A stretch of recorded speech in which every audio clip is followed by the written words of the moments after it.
इचलकरंजी महापालिकेच्या वतीनं मतदान जनजागृती सायकल रॅली काढण्यात आली।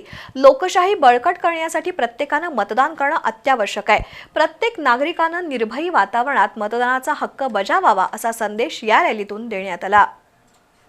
इचलकरंजी महापालिका निवडणुकीत मतदानाची टक्केवारी वाढवण्यासाठी विविध उपक्रम राबवण्यात येत आहेत। त्याचाच एक भाग म्हणून मंगळवारी सकाळी सायकल रॅली काढण्यात आली। नोडल अधिकारी शंकर पवार, सहाय्यक नोडल अधिकारी संजय शेटे, धनंजय पाळसले यांच्या उपस्थितीत महापालिकेच्या मुख्य इमारतीच्या प्रांगणातून या रॅलीला प्रारंभ झाला।